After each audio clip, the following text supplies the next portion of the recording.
How has life been treating you these last couple of quarantine weeks? Honestly, it's been really extremely hard. Extremely, extremely hard.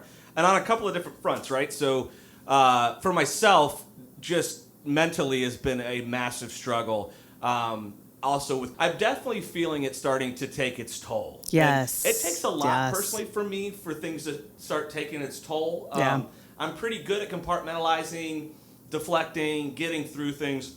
But this feels like a constant barrage. Like it's never ending. It never ends, right? When you think you've figured something out, then you get an email or you get a text message or you get an alert on your phone, and there's this new piece of information that just unravels everything that you've just become accustomed to. Exactly. Right. You know, they told me not to come back to work after the 15th of March. And I just got a text today saying we're not going to be open again until May 2nd, but we'll still be getting paid. You know, that is a huge thing that they're doing for our employees. That's awesome. You know, but at the same time, I would much rather just work for my money. I want to go back to work. I need to get back out there. Because most of the time when challenges come up in our life, we have some kind of point of reference. Right. We saw somebody else go through this. Exactly. We saw our parents, or we saw us, or our sister, our brother, whatever it is. Yep. And you have some of that to look at. We don't have any point of reference on this other than the history books. None. A lot of people deal with maybe depression, anxiety, different things like that. This ramps that up to like unprecedented levels, right? I can't. We've talked about this before. We both suffer from depression. Yeah. Anxiety is never really in my realm of mental illnesses that I deal with.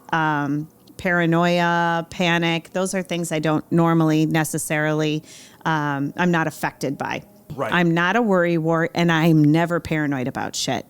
I can't wrap my head around it. Yeah. And now that is all I'm living. Let me pause you. Talk about the telehealth thing for a little bit, because I think this might also encourage some of our listeners and people who maybe are a little opposed to going into an office. Sure. They might feel a little safer in their own home, but can reach out for help. Will you say a little about it? Sure. So telehealth is super simple. You set up an appointment with your provider. They send you an email with a link at the time of your appointment. You click the link. It takes you straight to a video room where it's just you and the other, your healthcare professional that you're seeing. They also have, if you don't want to do video, you can do phone calls, and it can also be audio over that same encrypted network. So you don't have to do a video. It's just an audio conversation. I think that's a little more awkward for me. I don't know why. That's just a personal preference. Yeah. And then there's also texting. So there are so many options. If you are looking for a therapist or looking to continue your therapy, don't be discouraged that you can't get into the office and have that comfort of the face-to-face and in the room that you're used to, the sights and the smells and the feels and the sounds. But it's fucking real at the time. That's what I said. I go, but it is. It isn't. I feel like it's real. She's like, how many years have you been running? In marathons. Right. Have you ever been coughed on by another runner? Yeah. No? Yeah. Okay, so you think you're going to get coughed on by the runners that really aren't out there right now. Right. Because everybody's staying inside. And I was like, yeah. And she's like, Tricia. And I was like, okay. Well, I see your point. I still think I'm not going to run.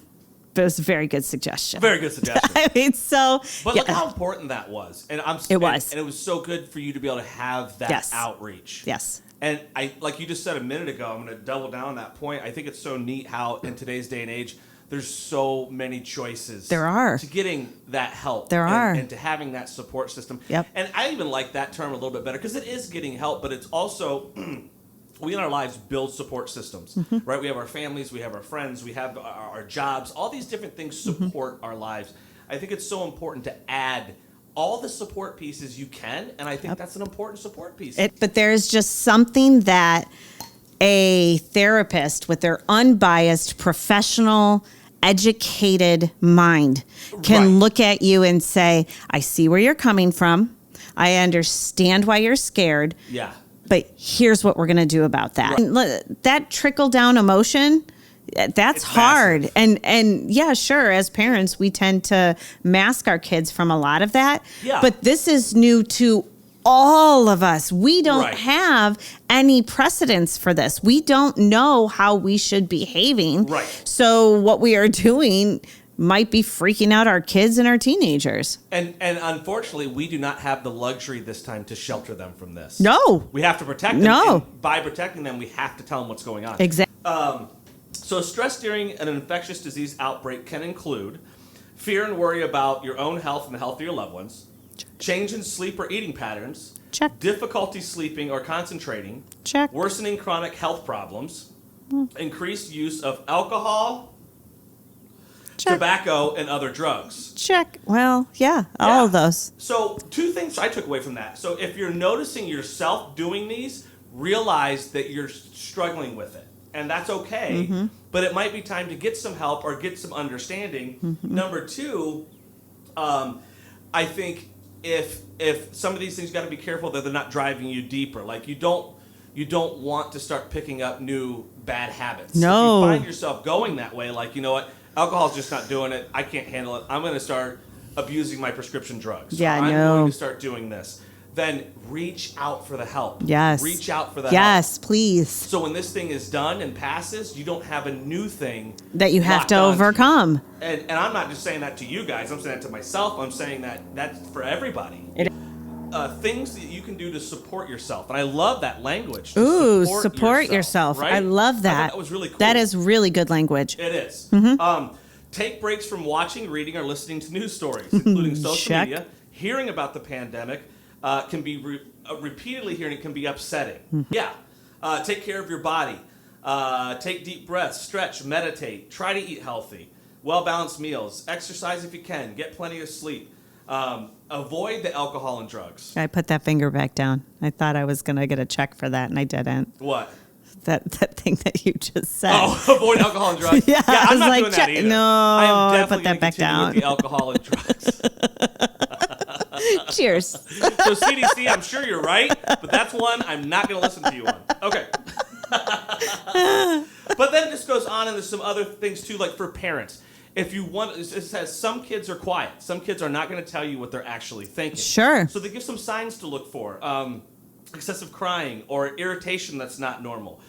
Returning to behaviors that they've outgrown. Ooh, yeah. Excessive worry or sadness. Unhealthy eating and sleeping habits.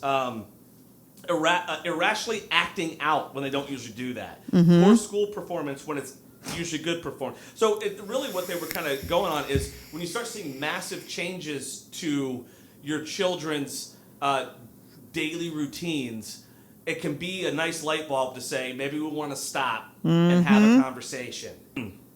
As much as we are taking care of right now, trying to take care of our health, I think we need to keep in our minds that we need to make sure we're taking care of ourselves mentally too, right? And helping our families.